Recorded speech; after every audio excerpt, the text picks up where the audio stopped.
মানে ভবিষ্যতের থেকে বড় জিনিস হচ্ছে প্রত্যাশার জায়গাটা গুরুত্বপূর্ণ আর কি।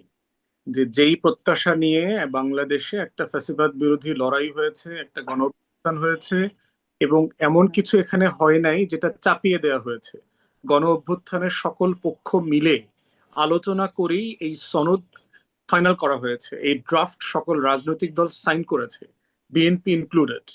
জুলাই সনদ স্বাক্ষর করা মানে আপনার একটা ন্যাশনাল প্লেজ আছে, একটা পলিটিশিয়ান, একটা পলিটিক্যাল পার্টির ওয়াদা is a pledge to the nation is more important than the constitution itself. আপনি পাবলিকলি জুলাই সনদ স্বাক্ষর করে জাতির কাছে ওয়াদা করেছেন।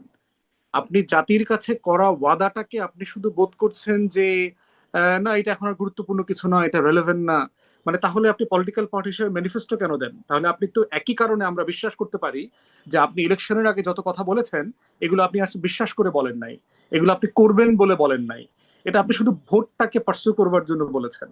তারপরে হচ্ছে আবার কিন্তু আবার ইলেকশনের আগে বিএনপি কিন্তু এই অবস্থানেও দেখা গেছে, মানে তখনও কিন্তু বিএনপির মধ্যে যে অনীহা, তারা যে একরকম চাপে পড়ে করছে, একরকমের মেনে নিচ্ছে, একদম মির্জা ফখরুল ইসলাম আলমগীর থেকে শুরু করে বিভিন্ন মানে এখন যারা মন্ত্রী বা নতীদের কথাই কিন্তু বোঝা গেছে যে গণভোট কি, মানুষ এগুলো বোঝে না, জুলাই সনদ ইত্যাদি নিয়ে তাদের যে একটা অনীহার ব্যাপারটা।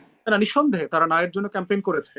এবং হুম। একইভাবে দেখেন যে আপনি, আপনার ম্যান্ডেট হচ্ছে জুলাই সনদ, আপনার ম্যান্ডেট হচ্ছে আপনি জুলাই সনদ স্বাক্ষর করেছেন এবং বাস্তবায়ন করবেন। আপনার ম্যান্ডেট হচ্ছে আপনি জাতির কাছে ওয়াদা করেছেন এটা বাস্তবায়ন করবেন। কিন্তু এক্স্যাক্টলি আপনি এখন বিচার সংস্কারের এগেনস্টে অবস্থান নিয়েছেন।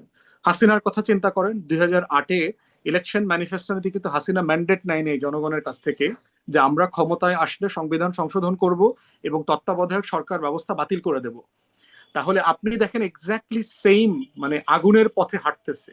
যেই যেই কারণে হাসিনা যে পলিটিক্যাল ইনস্টেবিলিটি, পলিটিক্যাল ক্যাওয়াস তৈরি করেছে এবং জুডিশিয়াল প্রসেসের মধ্য দিয়ে করেছে, এক্স্যাক্টলি বিএনপি কিন্তু সেই কাজটা করা শুরু করেছে। পার্থক্য হচ্ছে বিএনপি সংসদ ওপেন হওয়ার আগেই শুরু করে দিয়েছে। শুধুমাত্র সিটি ব্যাংকে অ্যাকাউন্ট থাকলেই করতে পারবেন গুগল পে, তাই অ্যাকাউন্ট খুলুন আজই। শপথের দিন থেকে শুরু করে দিয়েছে। হাসিনা আরো একটু বেটার ছিল যে আপনার 2-4 বছর সময় নিয়েছে, সিস্টেম নিয়ন্ত্রণে নিয়ে আস্তে ধীরে করেছে। এবং এই জায়গাতে মানে জুলাইয়ের সবচেয়ে বড় বেনিফিশিয়ারি হবার পরেও তারা যে কাজটা করছে, এটা জন্য আমি শুরুতে বলেছি তারা আগুন নিয়ে খেলছে। এবং এই আগুন নিয়ে খেলাটা কোনোভাবে কিন্তু আপনার বাংলাদেশের জনগণ ভালোভাবে নিচ্ছে না। আপনি চিন্তা করে দেখেন, বিএনপি কে যারা ভোট দিয়েছে তাদেরও কিন্তু একটা বিশাল অংশ, ডেসপাইট তাদের নেগেটিভ ক্যাম্পেইন, তারা কিন্তু হ্যাঁ ভোট দিয়েছে। এই জন্য দেখবেন বিএনপির ভোটের চেয়ে কিন্তু আপনার হ্যাঁ ভোটের সংখ্যা কিন্তু বেশি। তাহলে সার্টেনলি বিএনপির একটা পোর্শন কিন্তু হ্যাঁ ভোট দিয়েছে, যারা জুলাইয়ের পক্ষে ছিল, যারা জুলাইকে ধারণ করে, ওন করে। তাহলে সেই জায়গাতে বিএনপি যদি বোধ করে তার এই ব্রুট মেজরিটি দিয়ে সে একটা 40%-এর বিরোধী দলও কিন্তু আছে, ব্যাপারটা কিন্তু মানে ফেলে দেওয়ার মতো না যে আপনি ভোটারদের একটা বড় অংশ তো মানে অ্যাক্টিভ এই জায়গাতে। আবার দ্বিতীয়ত হচ্ছে ম্যান্ডেট হচ্ছে, প্রশ্ন তো খুব পরিষ্কার ছিল জুলাইয়ে। এবং এই প্রশ্নের দুইটা ম্যান্ডেটকে যদি আপনি এভাবে নেগেট করেন, এটার ফিউচার বিএনপির জন্য ভালো হবে না।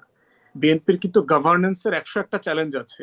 এই চ্যালেঞ্জের ভিতরে অপ্রয়োজনীয় এই কাজগুলো করা, এইটা বিএনপির 31 দফার সাথেও কিন্তু আপনার ভালো হবে না মানে কি, আসলে ভালো না হওয়া জায়গাটা কি, পরিণতিটা কি বলছেন আপনারা?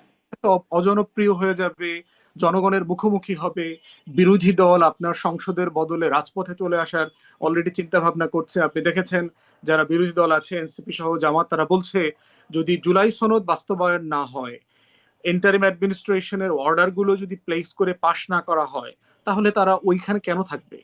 কারণ ওইটার ভিত্তিতেই তো সংসদ হওয়ার কথা, সেই সংসদের তারা সদস্য হয়েছে। যদি সংস্কারই না হয় তাহলে এই নির্বাচনের এসেন্স কি, স্পিরিট কি? তারা তাহলে রাজপথে ফিরে আসবে। তাহলে 40% যারা ভোটকে রিপ্রেজেন্ট করে তারা হয়তো সিট কম পেয়েছে, কিন্তু স্ট্রিটের জায়গাতে এটা কিন্তু একটা হিউজ ফোর্স। জি। আপনি এই ভালোভাবে দেশ গভর্ন করতে পারবেন না। জি, এবং এটা স্পষ্ট ব্যারিস্টার ফুয়াদ। আমি একই প্রশ্নে খুব, জি, একই প্রশ্নে খুব ছোট্ট ব্যারিস্টার শামীম পাটোয়ারি, আপনার কাছে আপনি কি ফলাফল, পরিণাম বা পরিণতি দেখতে পান গণভোট জুলাই